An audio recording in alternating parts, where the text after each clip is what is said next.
saya Fatimah Fakhurian. Saya merupakan salah satu dosen di program studi S1 Sistem Informasi Fakultas Komputer Universitas Mitra Indonesia.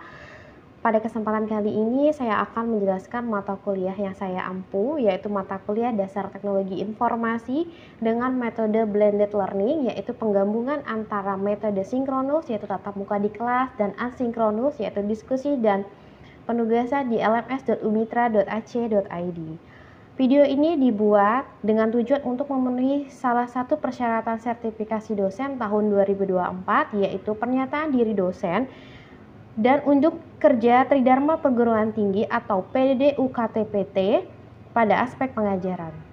Saya akan memulai menjelaskan deskripsi dari dan informasi umum dari mata kuliah Dasar Teknologi Informasi. Mata kuliah Dasar Teknologi Informasi merupakan mata kuliah wajib yang diberikan di semester 1 kepada seluruh mahasiswa Fakultas Komputer Universitas Mitra Indonesia, di mana mata kuliah ini memiliki bobot SKS sebanyak 2. Adapun CPMK pada mata kuliah Dasar Teknologi Informasi terdiri dari 5. Yang pertama itu adalah mahasiswa mampu memahami konsep-konsep dasar teknologi informasi dan penerapannya dalam kehidupan sehari-hari. Kedua, mahasiswa mampu memahami cara kerja sistem komputer secara tepat. Yang ketiga, mahasiswa mampu menerapkan perhitungan hasil dari perubahan data analog ke digital secara benar. Yang keempat, mahasiswa mampu memahami bentuk arsitektur komputer dan konsep kerja pengolahan data di CPU dan mengetahui komunikasi dan jaringan komputer. Dan yang terakhir, yang kelima, yaitu mahasiswa mampu menerapkan produk dari teknologi informasi dengan baik. Pembelajaran mata kuliah Dasar Teknologi Informasi dilakukan sebanyak 16 pekan, 7 pekan pertama sebelum UTS dan 1 pekan UTS, kemudian 7 pekan berikutnya sebelum UAS dan 1 pekan UAS. Evaluasi pembelajaran mata kuliah Dasar Teknologi Informasi didapatkan dari absensi, kuis, tugas, UTS, dan UAS. Kuis interaktif dilakukan sebanyak 2 kali, yaitu 1 kali sebelum UTS dan 1 kali sebelum UAS. Untuk tugas terstruktur, baik mandiri maupun kelompok diberikan sebanyak 4 kali. UTS dilakukan di pertemuan ke-8 dan UAS dilakukan di pertemuan ke-16. Pembobotan setiap evaluasi untuk perkuliahan ini terdiri dari absensi 10%, kuis 15%, tugas 20%, UTS 25%, dan UAS 30%. Dengan total evaluasi pembobotan sebanyak 100%. Demikian informasi yang bisa saya sampaikan mengenai mata kuliah Dasar Teknologi Informasi untuk mahasiswa S1 Sistem Informasi Fakultas Komputer Universitas Mitra Indonesia. Berikut merupakan cuplikan video pengajaran mata kuliah Dasar Teknologi Informasi yang saya ampu. Selamat menyaksikan. Assalamualaikum warahmatullahi wabarakatuh. Waalaikumsalam warahmatullahi wabarakatuh. Oke, selamat siang semuanya. Siang, Bu. Oke, selamat datang di perkuliahan Dasar Teknologi Informasi, di mana ini merupakan minggu pertemuan kedua kita, di mana kemarin kita sudah bertemu, di mana saya menyampaikan RPS saya, kemudian pengenalan antara dosen dan mahasiswa, kontrak perkuliahan, dan pengenalan dari LMS. Saya mau tanya dulu nih di sini. Kemarin saya kalau nggak salah sudah nyuruh kalian buat daftar di lms.umitra.ac.id. Gimana? Sudah daftar semua? Sudah, Bu. Oke, kalau sudah daftar semua sudah bagus, karena nanti semua materi dari pertemuan 1 sampai dengan pertemuan 16 itu semua materi akan saya upload di LMS. Jadi silahkan kalian login dan di situ nanti ada diskusi dan tanya jawab di sana. Oke, minggu ini kita akan ngebahas tentang definisi dan klasifikasi teknologi informasi. Nah, kalau kita sudah ngebahas ini, saya tanya dulu nih sama kalian. Ada yang tahu nggak nih? Teknologi itu apa sih? Kalau kita pikirkan ya, sekarang ini dari kita mau tidur sampai kita bangun tidur, kita tidak akan pernah lepas dari namanya teknologi. Benar nggak? Oke, saya mau tanya nih ke kalian, apa sih teknologi informasi? Oke, silahkan Deva. Teknologi adalah suatu alat yang diciptakan oleh manusia yang digunakan untuk mempermudah pekerjaan manusia. Oke, terima kasih Deva. Oh, kalau Deva ini berarti dia udah buka LMS karena materi sudah saya upload di sana. Jadi teknologi adalah suatu alat yang diciptakan oleh manusia, kemudian digunakan oleh manusia tersebut untuk melakukan suatu pekerjaan, di mana teknologi ini adalah pengembangan dari ilmu pengetahuan yang ada. Oke, ini adalah pengertian dari teknologi informasi, di mana istilah terhadap berbagai macam hal dan kemampuan yang digunakan dalam pembentukan, penyimpanan, dan penyebaran dari informasi.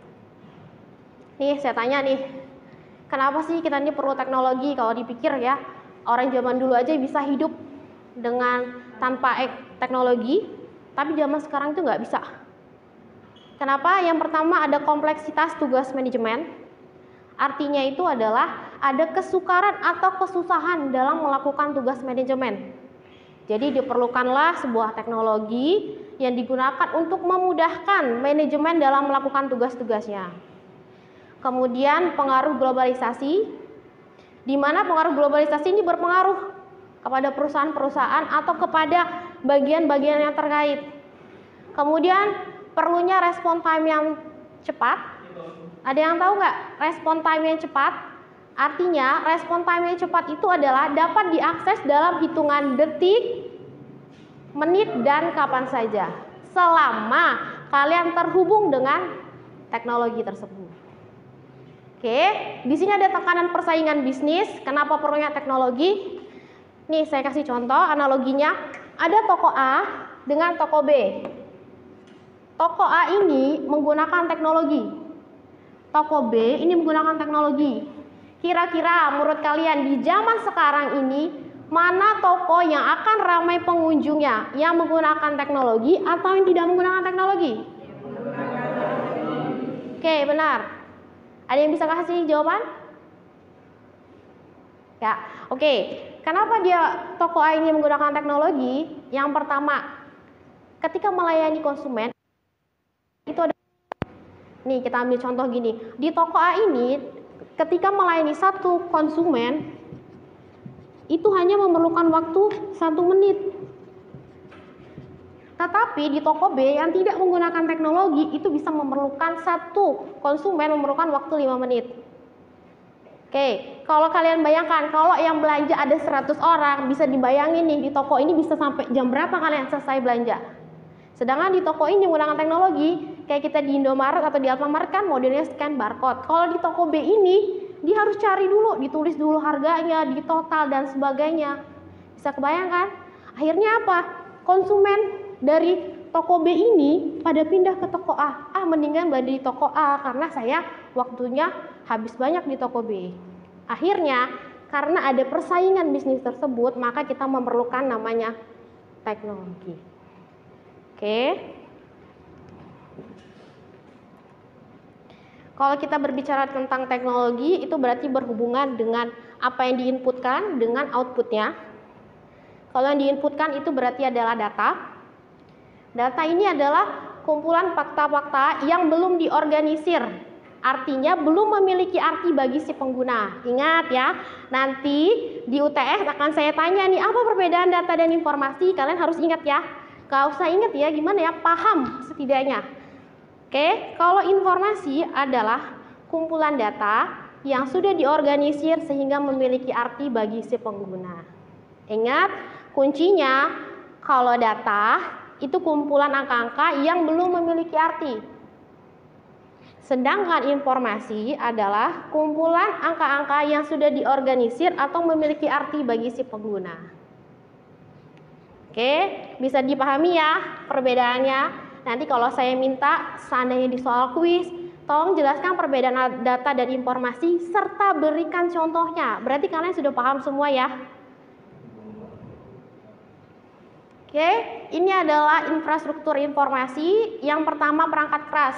Kalau saya bilang ya, perangkat keras itu sesuatu yang bisa kalian pegang, kalian sentuh, dan bisa kalian gerakan. Coba apa perangkat keras? Ada yang bisa kasih contoh? Oke, mouse, keyboard. Bisa kan kalian pegang nih contohnya? Bisa kan kita goyang-goyangin? Nah, sedangkan perangkat lunak itu kalau saya bilang bentuk fisiknya itu tidak terlihat, tapi kita bisa menjalankannya. Contohnya apa? program, sistem operasi, Microsoft Word, dan sebagainya. Kita nggak bisa megang. Tapi kita bisa kan? Ketika kita misalnya tekan tombol save, langsung kesimpan, dan sebagainya.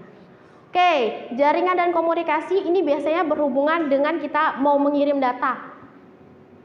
Di mana komputer 1 dengan komputer 2 itu harus saling terhubung di dalam jaringan agar dia bisa berkomunikasi data. Terus basis data. Basis data ini adalah media penyimpanannya. Oke, kumpulan dari tabel-tabel disimpanlah di basis data. Kalau saya bilang itu wadahnya, wadah untuk ngumpulin datanya. Oke, arsitektur informasi adalah perencanaan terhadap kebutuhan informasi. Nih, ini pengolahan data dari data mentah diproses kemudian menjadi sebuah informasi. Saya ambil contoh nih, contohnya data mentah. Saya punya daftar mahasiswa lulus kampus mengajar. Itu data mentah. Kemudian saya proses atau saya organisir datanya menjadi dikelompokkan menjadi universitas dan program studi.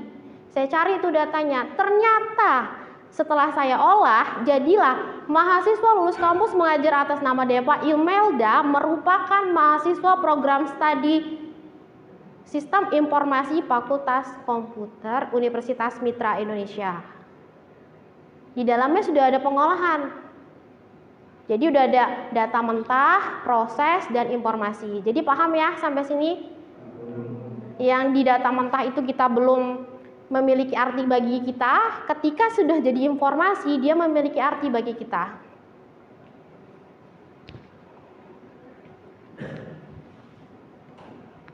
Oke, ini adalah siklus pengolahan data. Kalau tadi input, proses, output, ini ada juga sama input, proses, output, tapi sudah dikembangkan lagi.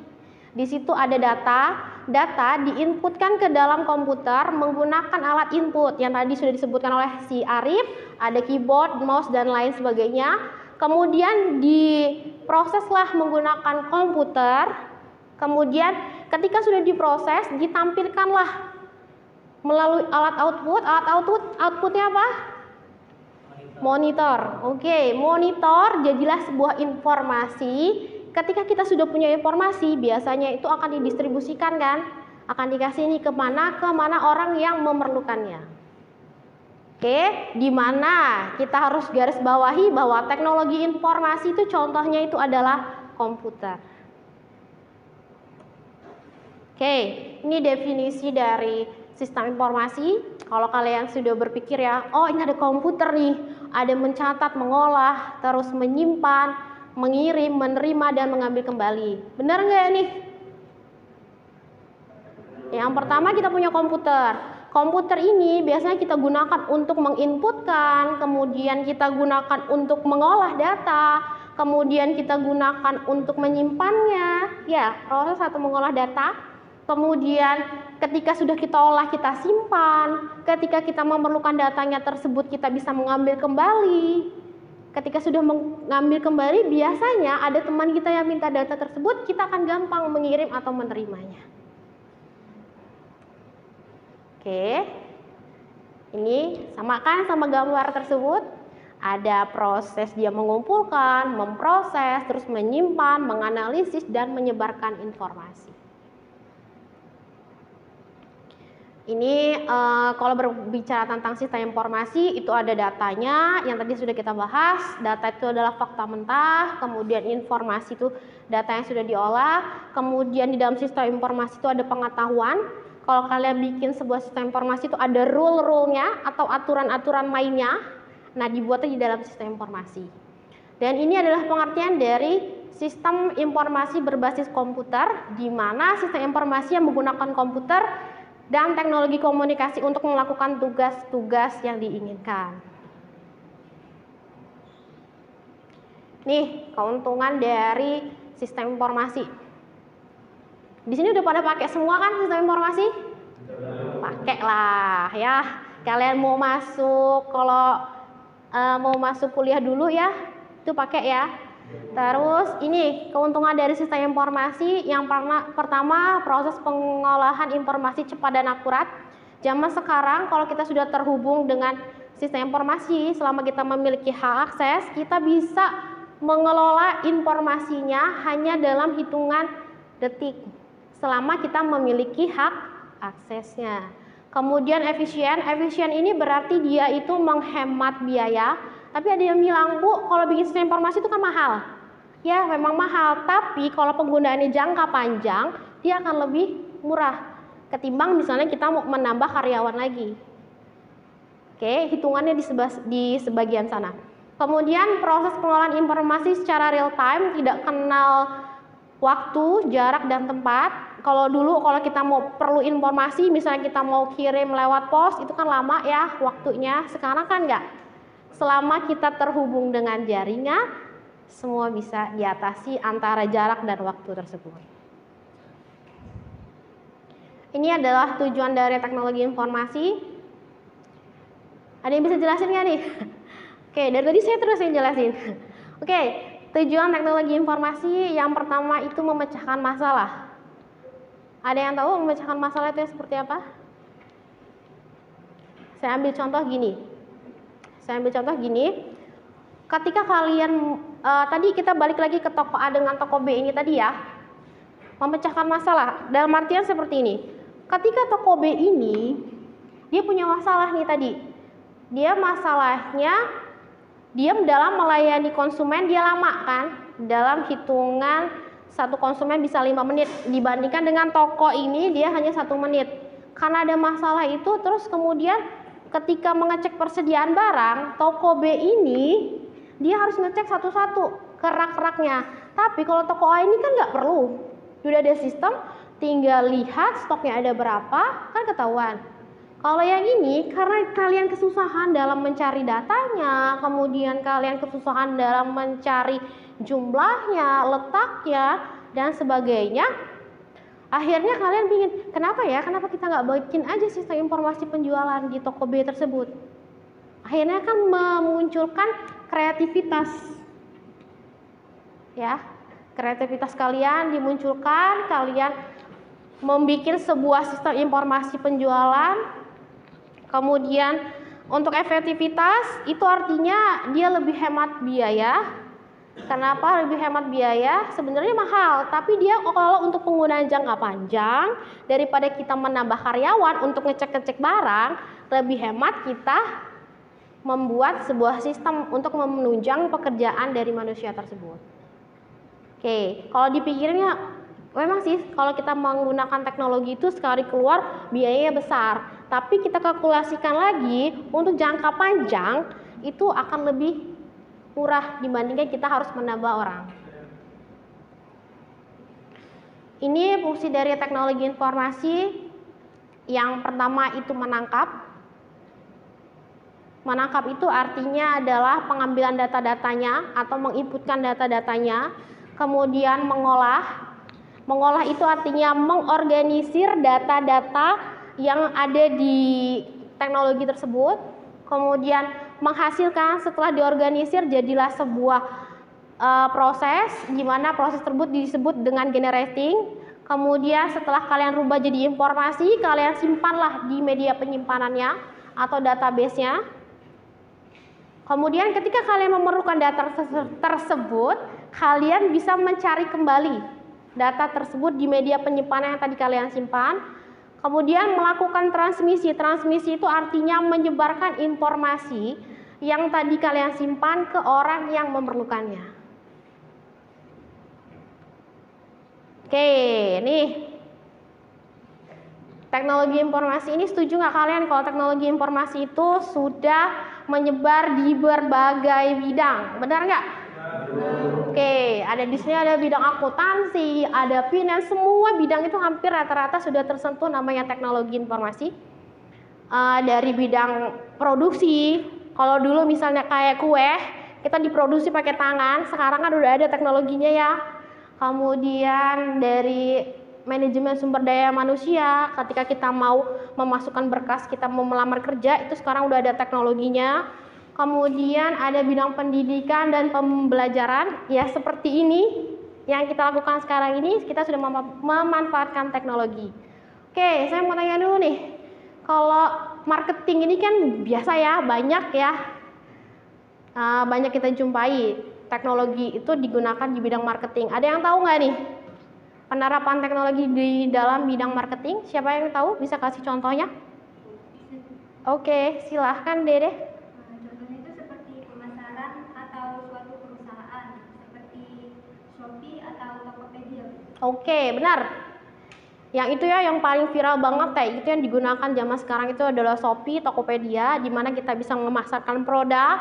Kita punya produk, selama kita mendaftar di akun Shopee, kita bisa memasarkan produk kita sehingga orang tuh bisa tahu nih, bisa kenal nih, oh produk ini misalnya si Dede ini ternyata jual ternyata lumpia. Nah, jadi dia bisa tahu, oh berarti bisa pesan sama si Dede asal membungkus marketingnya itu menarik ya. Nah, ketika orang sudah tahu kan akhirnya orang-orang pada beli sama Dede. Itu ya.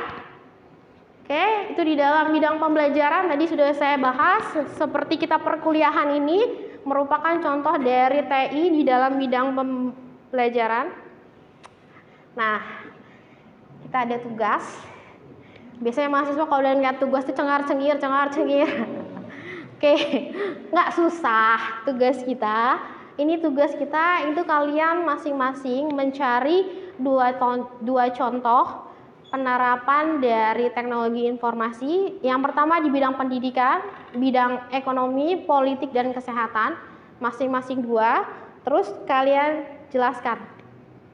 Oke, tugas dikumpulkan di lms.umitra.ac.id. Oke. Sampai sini ada pertanyaan nggak? Baik materi maupun tugasnya. Ada yang kurang paham atau apa? Oke? Cukup, paham. Oke, nggak ada pertanyaan jadi ya. Oke, demikianlah perkuliahan saya pada siang hari ini. Atas perhatiannya saya ucapkan terima kasih. Wassalamualaikum warahmatullahi wabarakatuh. Demikian deskripsi singkat serta proses pembelajaran dari mata kuliah dasar teknologi informasi yang saya ampu. Semoga dapat memberikan gambaran mengenai kinerja pengajaran yang saya lakukan khususnya di mata kuliah dasar teknologi informasi, program studi S1 Sistem Informasi Fakultas Komputer Universitas Mitra Indonesia. Saya ingin mengucapkan terima kasih kepada seluruh tim penilai dan tim panitia sertifikasi dosen tahun 2024. Tidak lupa juga saya ingin mengucapkan terima kasih kepada Universitas Mitra Indonesia dan kepada Fakultas Komputer, kepada rekan sejawat dosen dan rekan-rekan mahasiswa. Demikian yang dapat saya sampaikan. Atas semua kekurangan dari saya mohon maaf yang sebesar-besarnya. Wabillahi taufik wa hidayah. Wassalamualaikum warahmatullahi wabarakatuh.